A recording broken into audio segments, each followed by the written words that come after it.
Welcome to the online session of the school. It's your maths class 8th। जी, तो हमने previous class में 4.2 के थ्री क्वेश्चंस कर लिए थे, ठीक है। और ये 4th क्वेश्चन है, आप स्किप कर दीजिए, इसको स्किप कर दीजिए। अब हम स्टार्ट कर रहे हैं क्वेश्चन नंबर 5, ठीक है। अब क्वेश्चन क्या है, a man left rates 1,800,000 as inheritance. His heirs are 6 daughters and 2 sons. Find the share of each heir. अच्छा, अब यहाँ पर क्या है, वर्ड है इनहेरिटेंस, ठीक है। सो आपको पहले ये समझना पड़ेगा कि इनहेरिटेंस क्या है, ठीक है, और इनहेरिटेंस को किस तरह से डिस्ट्रीब्यूट किया जाता है, ठीक है। उसके कुछ लॉज हैं जो आपको पहले इसको सॉल्व करने के लिए आपको समझने पड़ेंगे, तो आइए वो देखते हैं। So what is inheritance? When a person dies, the assets, that is property or other things left by him or her is called the inheritance. Means inheritance क्या है, inheritance related है died person से, यानी अगर कोई एक person है वो मर गया है, ठीक है, तो उसके पीछे जो प्रॉपर्टी है, यानी कोई भी प्रॉपर्टी है या कोई भी चीज़, ठीक है, जो भी वेल्थ वो छोड़ कर गया है पीछे, वो क्या कहलाएगी, इनहेरिटेंस कहलाएगी, ठीक है। अब उसकी डिस्ट्रीब्यूशन किस तरह से होती है, ऐसा नहीं है कि आप जो है वो मतलब ऐसा भी नहीं है कि वो जो है वो इक्वल डिवाइड हो, ठीक है। उसकी कुछ लॉज हैं जिसके थ्रू वो जो है इनहेरिटेंस जो है वो एक डाइड पर्सन की, डिसीज्ड पर्सन की इनहेरिटेंस जो है वो डिस्ट्रीब्यूट होती है, ठीक है। अच्छा, अब याद रखिएगा जो इनहेरिटेंस है वो डिस्ट्रीब्यूट कैसे होती है, जो उस पर्सन के ब्लड रिलेशन है ना, उन्हीं में डिस्ट्रीब्यूट होगी वो इनहेरिटेंस, ठीक है।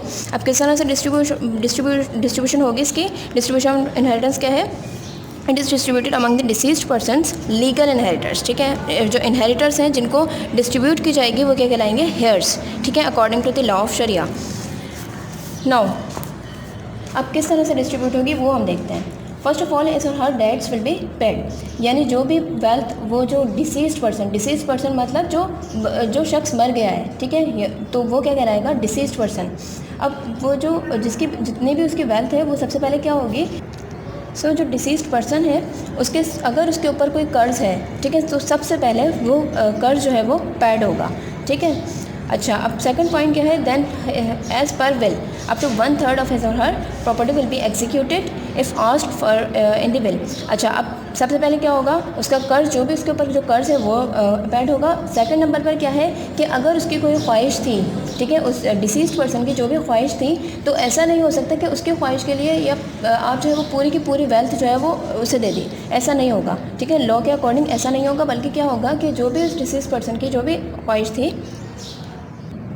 अब क्या होगा, जो भी उस डिसीज पर्सन की जो भी विश थी उसकी वेल्थ का कर्ज पे करने के बाद जो भी अमाउंट बचा है उसके 3 हिस्से करेंगे, ठीक है। उसमें से एक हिस्सा दिया जा सकता है किसी पर्टिकुलर शख्स को या किसी ऑर्गेनाइजेशन को, जो भी उसकी ख्वाहिश थी, ठीक है, उसके अकॉर्डिंग क्या करेंगे, उस वेल्थ का तीसरा हिस्सा दिया जा सकता है, ठीक है, सेकंड नंबर पर।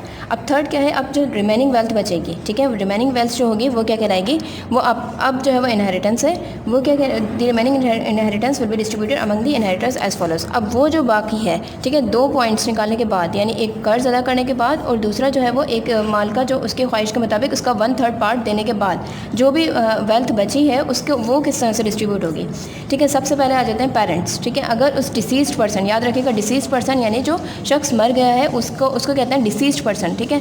अब जो डिसीज्ड पर्सन है उसके जो पेरेंट्स हैं, ठीक है, अगर उसके पेरेंट्स अलाइव हैं तो सबसे पहले उनको हिस्सा दिया जाएगा। कितना हिस्सा दिया जाएगा, जो भी वेल्थ इनहेरिटेंस है उसके 6 पार्ट किए जाएंगे, ठीक है। उसमें से एक हिस्सा मदर को और एक ही हिस्सा फादर को दिया जाएगा, मतलब अलग-अलग हिस्सा दिया जाएगा। जैसे फॉर इंस्टेंस,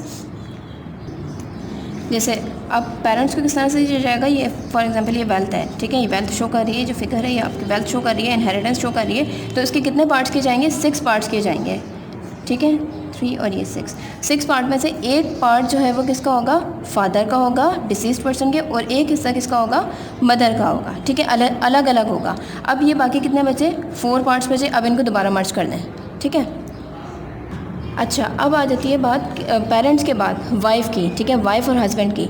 अच्छा, अब जो है अगर जो डिसीज पर्सन है उसके चिल्ड्रन हैं, ठीक है, तो फिर किस तरह से डिस्ट्रीब्यूट होगी कि जो विडोज़, अब विडो या विडोज़ क्या है, जो मरने वाला शख्स है उसकी जो वाइफ होगी वो क्या कहलाएगी, अब विडो कहलाएगी, ठीक है। एक वाइफ है तो वो विडो कहलाएगी, अगर एक से ज़्यादा वाइफ्स हैं तो फिर वो क्या कहलाएंगे, विडोज़ कहलाएंगे, ठीक है। अब किस तरह से डिस्ट्रीब्यूट होगा, अब ये 4 पार्ट्स आपने मिला दिए, ठीक है, फादर और मदर का निकाल दिया था, अब इनको मर्ज कर दिया। अब क्या करेंगे, अब ये वाला हिस्सा क्या है, मैं इसको दोबारा ड्रॉ करती हूँ, ये बाकी बचा है, ठीक है। अब क्या करना है, अगर जो डिसीज पर्सन है वो हस्बैंड था तो उसकी जो वाइफ होगी, ठीक है, वाइफ के लिए क्या होगा, वाइफ के लिए होगा 1/8 पार्ट, ठीक है। 1 2 3 4 ये 8 पार्ट हो गए, ठीक है। इसमें से एक पार्ट क्या होगा, ये जो बचा हुआ था इसमें से इसके हमने 8 हिस्से किए, उसमें से एक पार्ट क्या होगा, विडो का। अच्छा, अब अगर विडो एक है तो ये पूरा का पूरा इसके पास जाएगा, ठीक है जी। तो अब क्या, इस रिमेनिंग पार्ट के आपने 8 पार्ट्स किए, ठीक है। उसमें से एक पार्ट क्या जाएगा, विडो को जाएगा। अगर विडो वाइफ एक है तो फिर जो है वो पूरा का पूरा 1/8 जो 8 पार्ट है, ये पूरा पार्ट, ठीक है, एक ही वाइफ को जाएगा, ठीक है। अगर वाइफ जो है वो एक मतलब 2 है या 2 से ज़्यादा हैं तो फिर क्या होगा, यही पार्ट जो है वो, अगर वाइफ 2 है तो यही पार्ट जो है वो 2 में डिवाइड होगा, ठीक है। याद रखिएगा जो हमने यहाँ पर डिवाइड किया था वो अलग-अलग किया था, ठीक है। एक पार्ट में से फादर और मदर डिवाइड नहीं किया था, फादर और मदर को डिवाइड नहीं किया था, बल्कि एक एक पार्ट दिया था, ठीक है। अब यहाँ पर अगर विडो एक है तो वो पूरा का पूरा पार्ट जाएगा, अगर विडो एक से ज़्यादा है तो फिर उसके बाद उसी में से हिस्से होंगे, ठीक है। अब जो रिमेनिंग पार्ट रहेगा वो क्या रहेगा, ये पार्ट, ठीक है। अच्छा, अब इसी तरह अगर जो डिसीज्ड पर्सन है वो क्या है, वो वाइफ है, ठीक है, और हस्बैंड जो है वो उसका हस्बैंड अलाइव है, ठीक है। तो फिर किस तरह से जाएगा, तो अगर डिसीज्ड पर्सन जो है वो क्या था, अगर वाइफ थी, ठीक है, तो जो हस्बैंड है वो अलाइव है तो उसके लिए क्या जाएगा कि इसी पार्ट का, ठीक है। ये तो विडो को समझ में आ गया, लेकिन अगर विडो नहीं है बल्कि उसका हस्बैंड है तो फिर वो क्या होगा, इसी पार्ट के, जो इसके आप फिर 8 पार्ट्स नहीं करेंगे, ठीक है। वाइफ के लिए आप 8 पार्ट्स करेंगे, लेकिन अगर वो हस्बैंड है तो उसके लिए आप क्या करेंगे, इसी वेल्थ के आप कितने पार्ट्स करेंगे, 4 पार्ट्स करेंगे, ठीक है। और एक पार्ट जो है वो किसको जाएगा, हस्बैंड को, ठीक है। और ये जो डिस्ट्रीब्यूशन है ये किस केस की है कि जब हस्बैंड वाइफ के चिल्ड्रन हैं, ठीक है। अच्छा, अब ये हो गया। अब जो बाकी वेल्थ बचेगी, ठीक है, अगर विडो थी, जो डिसीज पर्सन था वो हस्बैंड था और विडो उसकी थी, तो अब तो बाकी जो है वो ये वेल्थ बचेगी, ठीक है, ये वाला पार्ट बचेगा। और अगर जो डिसीज पर्सन था वो क्या था, वो वाइफ थी, ठीक है, वो कौन थे, वाइफ थी। तो फिर अब जो है वो हस्बैंड को इतना पार्ट दे दिया, 1/4 पार्ट, ठीक है। तो अब ये वाला पार्ट बचा। अब ये जो पार्ट बचा है ये कैसे डिवाइड होगा, ये डिवाइड होगा चिल्ड्रन में। अब चिल्ड्रन में किस तरह से डिवाइड होगा, आपको पता है कि जो चिल्ड्रन में ब्रदर एंड सिस्टर्स हैं उनमें से सिस्टर को जो है वो एक हिस्सा मिलेगा और जो वो सन है उसको जो है वो क्या मिलेगा, ये ब्रदर जो है उसको मिलेगा दो हिस्से मिलेंगे इसको, ठीक है, यानी सिस्टर को उसका हाफ मिलेगा। तो अब इस पार्ट के, अब ये अगर फॉर एग्जांपल ये जो पार्ट है इसको मैं अगर ड्रॉ करूँ तो वही इस तरह से इतनी वेल्थ बची है, ठीक है। तो उसके कितने होंगे, उसी के अकॉर्डिंग होंगे, जितने बहन भाई हैं उनके हिसाब से उतने ही हिस्से होंगे। फिर 2 हिस्से जो है वो ब्रदर को मिलेंगे और एक हिस्सा जो है वो डॉटर को मिलेगा, ठीक है। अच्छा, अब देखिएगा ये जो हमने देखा है, ये हमने देखा है कि अगर चिल्ड्रन थे, ठीक है, अगर चिल्ड्रन ना हो, in case of no child, widow will get 1/4 part, ठीक है। अगर कोई भी चाइल्ड नहीं है, ठीक है, तो फिर क्या होगा, जो विडो का हमने 1/8 दिया था चिल्ड्रन होने की सूरत में, अब अगर चिल्ड्रन नहीं है तो फिर क्या विडो को कितना मिलेगा, 1/4, ठीक है। इस जो बाकी जो वेल्थ है इसका कितना मिलेगा, 1/4, ठीक है, 1/4 मिलेगा विडो को और 1/2 मिलेगा हस्बैंड को। अगर हस्बैंड है तो उसको 1/2 मिलेगा, और अगर विडो है, हाँ, और अगर चिल्ड्रन नहीं है, ठीक है, अगर चिल्ड्रन नहीं है तो फिर कितना मिलेगा, 1/4 पार्ट। तो ये है डिस्ट्रीब्यूशन, ठीक है। इसी के अकॉर्डिंग आपने क्वेश्चन को सॉल्व करना है। तो अब क्वेश्चन देखते हैं। तो अब क्वेश्चन नंबर 5 है, अ मैन लेफ्ट 1,800,000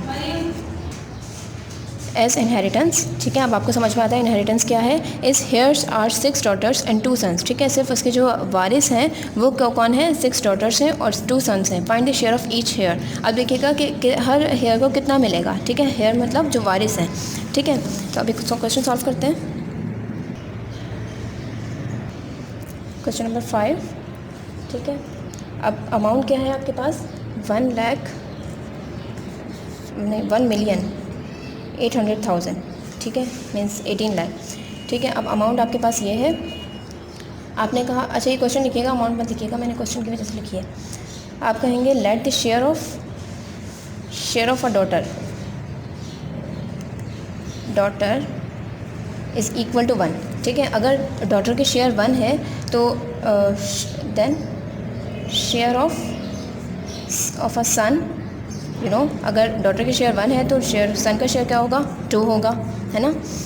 अच्छा, तो अब डॉटर्स कितनी थी, 6 डॉटर्स थी। एक डॉटर का शेयर अगर 1 है तो share of 6 daughters, 6 daughters is equal to 6 daughters का शेयर कितना होगा 6, 1 into 6 है ना, इज़ इक्वल टू 6। और शेयर ऑफ सन्स कितने थे, 2 थे। Share of 2 sons is equal to 2 into 2। एक सन का शेयर 2 है, तो अगर 2 सन है तो उनका शेयर क्या होगा 4। ठीक है, इट मीन्स कि जितने भी इनहेरिटेंस है, ठीक है, ना ही कोई इस पर कोई वो भी नहीं है, डेट भी नहीं है, ठीक है, कोई कर्ज भी नहीं है। सिर्फ क्या है कि जो भी इनहेरिटेंस है उसके वारिस जो है वो सिर्फ उनके 6 डॉटर्स और 2 सन्स हैं। ठीक है, तो अब टोटल कितना होगा, total share is equal to 6 + 4 is equal to 10। It means आपके पास जो भी इनहेरिटेंस है उसके 10 पार्ट्स होंगे। 10 पार्ट्स करने के बाद 10 पार्ट्स करते हैं, और फिर उसके बाद हर डॉटर को उसका एक हिस्सा मिलेगा। ईच डॉटर विल रिसीव, कितना रिसीव करेगी, वही जो भी आपके पास अमाउंट है उसके आप 10 पार्ट्स कर दें, है ना। 10 पार्ट्स में से एक पार्ट जो है वो डॉटर का होगा, तो 18 लाख, ठीक है, 18 लाख डिवाइडेड बाय 10 से डिवाइड करेंगे कितना हुआ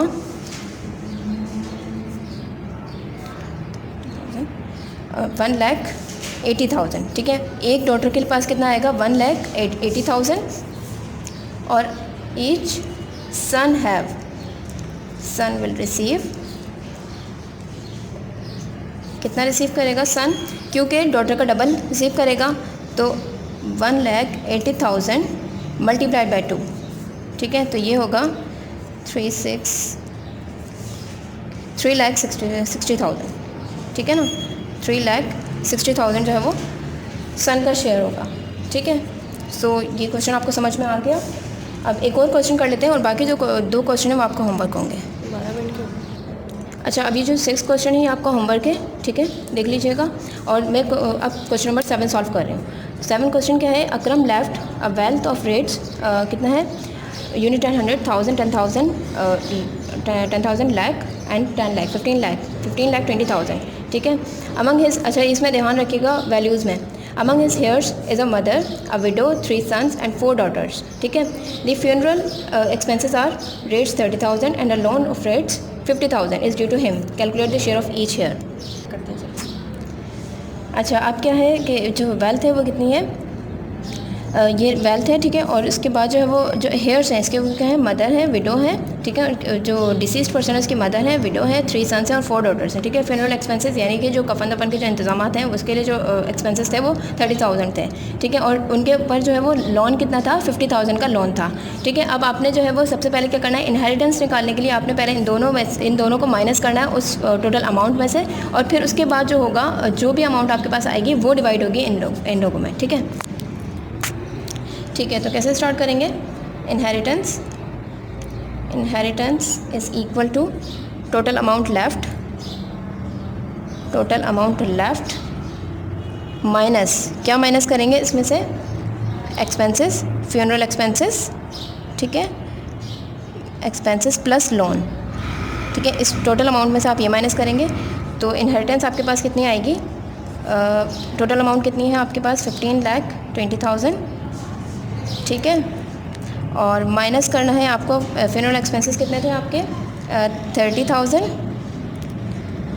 प्लस, और ये जो आपके पास क्या था, दूसरी चीज़ क्या थी, दूसरी चीज़ थी लोन। ठीक है, और लोन कितना था 50,000, तो ये प्लस करेंगे पहले, फिर इसको माइनस करेंगे, तो आपका फाइनल आंसर होगा 1440।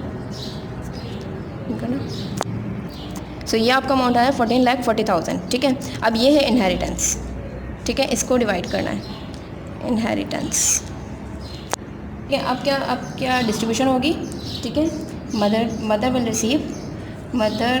विल रिसीव, अब आपको पता है कि फादर और मदर का कितना पार्ट होता है, चाहे फादर हो या फिर मदर हो, उनका जो है वो कितना पार्ट होता है 1/6। ठीक है, टोटल जो इनहेरिटेंस है उसका 1/6 पार्ट होगा। तो आप कैसे फाइंड करेंगे 1/6 part of the total inheritance which is 14,40,000। ठीक है, कैंसिलेशन करें। ठीक है, तो ये आ गया आपके पास 2,40,000, है ना, 2,40,000 मदर का हिस्सा है। ठीक है, उसके बाद क्या थे क्वेश्चन में देखिएगा, विडो, ठीक है, विडो विल रिसीव, क्योंकि एक विडो है तो वो पूरा का पूरा रिसीव करेंगे, widow will receive is equal to 1/8, है ना। क्यों? क्योंकि आप जो डिसीज पर्सन है उसके चाइल्ड हैं, ठीक है, चिल्ड्रन हैं उसके, तो वो कितना होगा विडो का 1/8 पार्ट। अगर चिल्ड्रन नहीं होते तो फिर कितना होता है 1/4 पार्ट, ठीक है, 1/8 इंटू, अब इसका 1/8 पार्ट किस फाइंड करेंगे, 14,40,000 का 1/8 पार्ट, ये क्या होगा 8 1 8, 8 1 8, 8 8 64 और 0 0 0 0, ठीक है। तो ये क्या आया 1,80,000, ठीक है। ये है एक विडो का हिस्सा, ठीक है। अच्छा याद रखिएगा जो टोटल अमाउंट है इनहेरिटेंस जो है उसमें से ही मदर का हिस्सा, और फिर उसमें से बाकी अमाउंट में से आप वो 1/8 पार्ट नहीं निकालेंगे, बल्कि उसी में से जितना अमाउंट था उसमें से ही आप जो है वो 1/8 पार्ट निकालेंगे, ठीक है। अब जो चिल्ड्रन का आएगा वो रिमेनिंग हिस्सा जो होगा उसमें से पार्ट्स किए जाएंगे, ठीक है। नाउ रिमेनिंग इनहेरिटेंस, अब जो रिमेनिंग होगी, remaining inheritance is equal to, अब जो रिमेनिंग है वो कैसे आप फाइंड करेंगे, जो टोटल थी आपके पास, ठीक है, 14,40,000 थी, उसमें से माइनस करना है इन दोनों को ऐड करके, है ना, क्योंकि ये आपने दोनों को हिस्सा दे दिया, ठीक है। 24,000 प्लस 1,80,000, ठीक है, इनको प्लस करेंगे तो आपके पास आ जाएगा 1,20,000। ये क्या है 10,20,000, इंटरनेशनल में मैंने लगा दी है कॉमेंट, ठीक है। ये क्या है 10,20,000। अब जो रिमेनिंग इनहेरिटेंस है वो 10,20,000 है, और अब ये जो है वो डिवाइड होगा कहाँ पर, चिल्ड्रन में, ठीक है। तो आप देखिए शेयर ऑफ डॉटर, अब चिल्ड्रन में आप किस तरह से डिवाइड करेंगे, share of 1 daughter is equal to 1, then share of a son is equal to 2, है ना, डबल होता है। तो अब डॉटर्स कितनी थी, डॉटर थी 4, ठीक है, share of 4 daughters is equal to 1 × 4 is equal to 4, 4 हिस्से डॉटर्स के होंगे, ठीक है। सन्स कितने थे 3, share of 3 sons is equal to 1 × 3 is equal to 2 × 3 is equal to 6, ठीक है। तो ये हो गए शेयर ऑफ सन। अब क्या होगा टोटल शेयर, ठीक है, total share is equal to 6 + 4 is equal to 10। ये टोटल शेयर यानी जितनी भी रिमेनिंग इनहेरिटेंस है उसके आप 10 पार्ट्स करेंगे, उसमें से एक हिस्सा हर डॉटर को मिलेगा और उसमें से 2 हिस्से जो है वो हर एक सन को मिलेंगे, ठीक है। तो आप लिखेंगे each daughter will receive is equal to कितना, जो अमाउंट है 10,20,000 वो डिवाइड करेंगे आप 10 पर, ठीक है। तो कितना हुआ ये 1,20,000, सॉरी कितना हुआ, सो ये हुआ 1,02,000, ठीक है। यानी हर डॉटर का हिस्सा क्या होगा 1,02,000, ठीक है। और each son will receive is equal to, each son will receive is equal to क्या होगा, क्योंकि डॉटर का हिस्सा ये है तो इसका डबल होगा, तो इसका डबल होगा सन का, तो 1,02,000 multiplied by 2 and it is equal to 2,04,000, ठीक है। इसका डबल क्या होगा 2,04,000। तो हर सन का ये हिस्सा होगा, हर डॉटर का ये हिस्सा होगा, ठीक है। ये क्वेश्चन कंप्लीट हो गया। सो सन के पार्ट के लिए आप क्या करेंगे, इसी को डॉटर के पार्ट को 2 से मल्टीप्लाई करेंगे तो ये होगा 2,04,000, ठीक है। ये हो गया सन का हिस्सा, ये आपका क्वेश्चन कंप्लीट हो गया। अब जो क्वेश्चन है क्वेश्चन नंबर 8 ये आप खुद करेंगे, ठीक है। क्वेश्चन नंबर 6 और क्वेश्चन नंबर 8 आपका होमवर्क है। क्वेश्चन 6 एंड क्वेश्चन 8 होमवर्क है, ठीक है। और ये क्वेश्चन नंबर 9 स्किप कर दीजिएगा। ये आपकी एक्सरसाइज 4.2 कंप्लीट हो गई, ठीक है। That's it.